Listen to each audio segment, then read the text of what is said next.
अगर बीजेपी को लगता है कि राहुल गांधी ने model code of conduct violate किया है तो उनको कंप्लेंट फाइल करने दीजिए, नो प्रॉब्लम।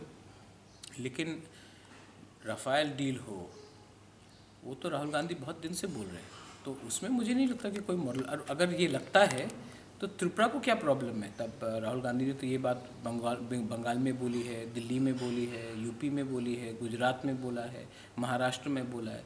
ये त्रिपुरा कांग्रेस को क्यों लगता है कि model code of conduct violate हुआ है? त्रिपुरा में तो उन्होंने वही चीज़ बोला जो उन्होंने बाहर में बोला है। तो थोड़ा सा होमवर्क कर ले तो अच्छा रहता बीजेपी को।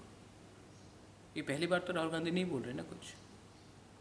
सर ऐसा भी सुनाई दे रहा है कुछ रीजनल पार्टी कांग्रेस के साथ अलायंस करेगा आने वाले दिनों में, ऐसा हो रहा है एकदम हो रहा है।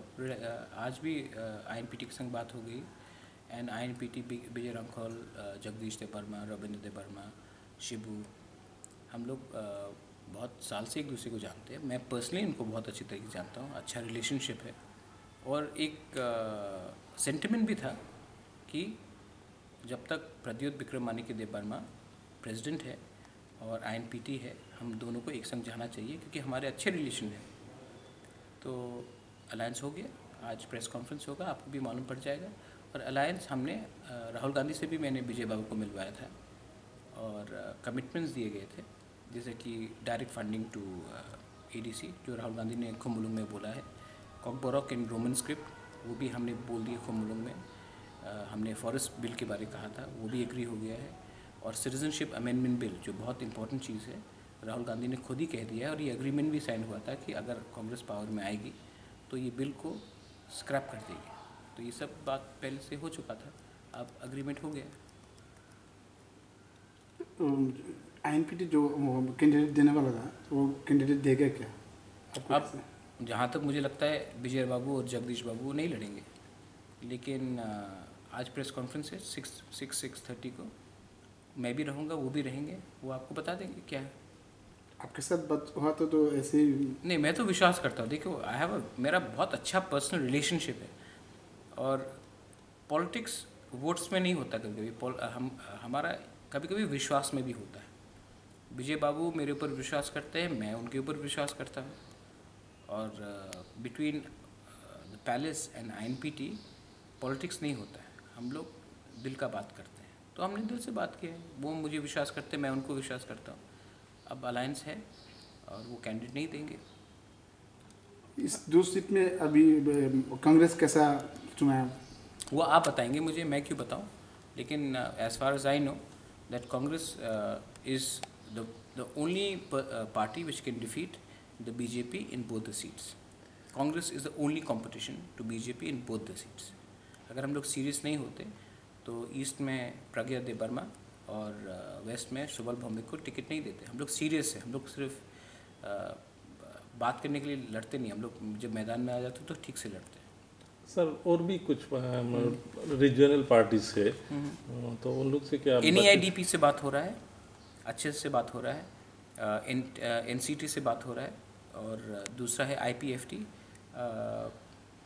NC बाबू ने मुझे फ़ोन किया था, मैंने उनसे बात भी किया। मैंने कहा कि देखिए, अगर आप हमारे संग काम करना चाहते हैं तो आप क्लियरली बोलिए, क्योंकि जब तक आप बिप्लब देब की मिनिस्ट्री में हैं हमसे अलायंस नहीं होगा, अंडरस्टैंडिंग नहीं होगा। अगर आप उनके सरकार के संग नहीं हैं तो हम आपसे बात कर सकते हैं, लेकिन जब तक आप मिनिस्टर्स हैं उनके सरकार में तब तक अलायंस कैसे होगा? ये ये सब जगह, ये कहीं में ऐसा नहीं होता। वो मंत्री भी वहाँ रहेंगे और हमारे संग लोकसभा के लिए अलायंस भी करेंगे, ये कैसे होगा? वो मंत्री जब तक है तब तक तो बात नहीं हो सकता। और सर मैं कुछ दिन से सोशल मीडिया में जब से कांग्रेस का कैंडिडेट डिक्लेयर हुआ, सोशल मीडिया में कुछ लोग ये सब बोल रहे हैं कि दिल्ली में भी फैमिली तंत्र चल रहा है, त्रिपुरा में भी ये कल्चर आ गया है, क्योंकि प्रोग्राम देबबर्मा जी तो राज फैमिली से बिलोंग करते हैं, इसलिए टिकट मिला है। इस विषय में आप क्या बोलेंगे? तो आप बताइए किसको देना चाहिए था टिकट? अगर ईस्ट से सिर्फ एक ही नाम था मेरा, और मुझे त्रिपुरा छोड़ के नहीं जाना है, ठीक है। और अगर फैमिली तंत्र करना है तो जिष्णु देबबर्मा को क्यों बनाया आपने डेप्यूटी चीफ मिनिस्टर? क्यों बनाया आपने जिष्णु देबबर्मा को चीफ मिनिस्टर? आपने अतुल देबबर्मा को क्यों नहीं बनाया? आपने रामपदो जमोतिया को क्यों नहीं बनाया? आपने एयरपोर्ट किसके नाम में खोला है? आप पॉलिटिक्स करते हो फैमिली के नाम में और मेरे ऊपर अक्यूज़ करते हो। Pragya Dev Burman is a woman, highly qualified, the most qualified in the history of all the Manikyas. She is a MSc in geography. She is a scientist. She is a convener of INTAC for the whole of Northeast. She is a renowned poet. महिला है, वो मुझसे ज़्यादा qualified है और आप बोलते कि मेरी बहन है इसके लिए उनको टिकट मिला। ठीक है, तो मैंने अगर बहन है तो वो भी डिस्क्वालिफिकेशन है क्या? रेवती मोहन का क्या क्वालिफिकेशन है? बीजेपी को ना देखो, जब वो लोग अपना होमवर्क नहीं करते और अगर एक ही फैमिली को प्रमोट करना है तो जिष्णु देव वर्मा जो मेरे काका है उनको क्यों बनाया डेप्यूटी सीएम? डीसी रांखल को क्यों नहीं बनाया? वो तो 3 बार एमएलए बन चुके हैं। फर्स्ट टाइम एमएलए को क्यों बनाया डेप्यूटी सीएम? मेरे पास क्यों आते टिकट मांगने के लिए? आप एक ही फैमिली को तो प्रमोट करते हो।